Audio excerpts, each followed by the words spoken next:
How's it going, guys? Shape here, and welcome to the channel.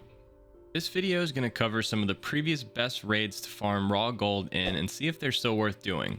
I was curious to test out a lot of the old content to spruce up some of my gold farms, and I decided to start with this one.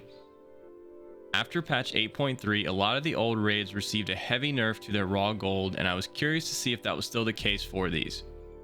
There are also some other items to be on the lookout for that have seen significant price increases since we've last spoke about this. Depending on how mobile your characters are, there may be some variation in the time it takes you to complete some of these raids.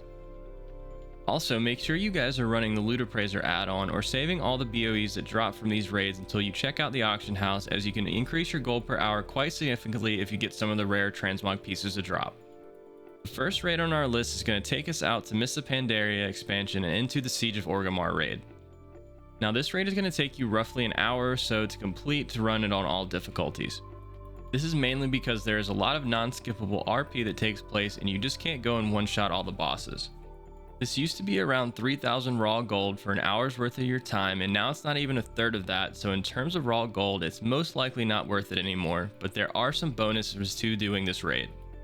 A lot of the bonus items I have talked about before have gone up in value now because not as many players are running these every week.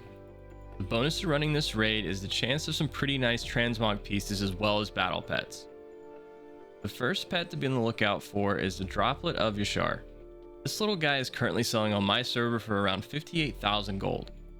According to Wowhead, it doesn't even have a known drop rate, as it is a pretty rare pet to get. With all of my runs in this raid, I've seen it drop once and it didn't take too long to sell in the auction house. The second pet to be on the lookout for is the Black Fuse Bombling. Wowhead lists this battle pet drop chance at 0.76%, which I don't think is as rare as the first battle pet we went over, but is still pretty rare. If you guys can manage to get this one to drop, it will net you around 23,000 gold on the auction house. The last pet to be on the lookout for is the Gooey Shotling. This pet's drop chance isn't listed on Wowhead either, but based on the auction house price of 17,000 gold, it might be the least rare of all of these. I haven't actually seen this one drop, so maybe it's rarer than the price suggests. This raid in terms of raw gold isn't worth it, but if you're looking for some other ways to make gold, you can test your luck and see if you can get any of these items to drop. Now that we've checked into Pandaland, it's time to enter the Warlords of Draenor content. The next few raids were the pinnacle of raw gold making for raids in the last patch, but let's check out and see what they have to offer now. Our first stop is going to be Highmaul, which is located in Grand. Highmaul has quite a bit of non-skippable RP as well, but it's way faster to clear than Siege of Orgrimmar. If you clear this raid on all difficulties, you can now expect to walk out of here with a little under 1,500 raw gold. The total amount of time for all your runs is going to be 35 to 40 minutes of your time. Considering this used to be well over 4,000 raw gold, that is still not worth your time invested, so let's just move on and axe this one as well, as there really isn't any other items of interest you can sell out of this raid. After you get done in Highmaul, we're going to stay in Warlords of Draenor and head over to Blackrock Foundry. Blackrock Foundry is located in Orgrimmar. This is also where we saw the raw gold really start to pick up before. Running this raid on all difficulties would net you around 7,000 raw gold for 50 minutes to an hour of your time before. Now I am sad to say you probably won't get half of that if you're lucky. If you guys didn't play during Warlords of Draenor, this raid can be kind of confusing your first time in. After a couple of runs though, you'll get the hang of it and you'll shave off a lot of time in here. Now there is one drop for you mount collectors out there, and most likely a lot of people aren't going to have this, and it's the mount drop from Blackhand. The Iron Hoof Destroyer is the mount you have a chance of receiving after killing Blackhand in Mythic mode. According to Wowhead, this mount has a 2.45% drop chance, and I haven't personally seen this mount drop on any of the runs I have done, so good luck on this mount if you decide to do this raid, but in terms of gold making, that's a big no from Blackrock Foundry. The final raid on the list won't take you too far away because it's also located in Warlords of Draenor. Hellfire Citadel is located in the Tannin Jungle. Now this was the go-to raid for raw gold if you were going to do any of them at all. This raid is going to take you the longest out of all these to clear. To clear on all difficulties, you're looking around an hour or an hour and a half. There are a lot of bosses and they aren't too close to one another. With that being said, you used to walk away with a little over 11,000 raw gold after you were done. This was by far the best raw gold raid farm you could do.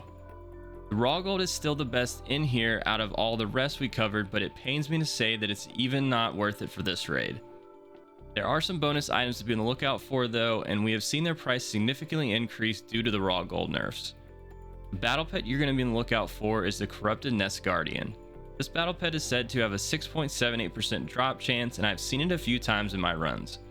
It is currently selling on my auction house for around 98,000 gold. There's also a mount drop for Mythic Archimon.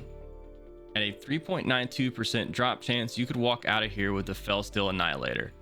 A pretty sweet looking mount as well, so good luck to you guys if you didn't get this one to drop and you're going here for your mount collecting. I just wanted to wrap things up and let you guys know there really isn't any reason to do these raids if you're doing it just for raw gold anymore. Your best chance to make any gold is still going to be in Hellfire Citadel if you choose to do that. It might still just be worth it because of the battle pet drop rate being almost 7% and it going for almost 100,000 gold, but I'll leave that up to you guys to decide. I'm not sure why, but I was hoping Blizzard would have made some changes to these raids as I miss running them on multiple characters every week. It is easy to do and a good source of steady gold if it was still dropping the same amount, but sadly it is just not. I'm going to continue to look under some old rocks to see if there's any hidden gems remaining, but we can mark off the raw gold raids from Warlords of Draenor off the list for now. There you have it guys, our test to see if any of the previous Kings of Raw Gold and raids was still worth doing or not in patch 9.0. I hope you guys enjoyed, and don't forget to subscribe and drop a like if you enjoyed the video to show some love for the channel, and I will catch you guys next time.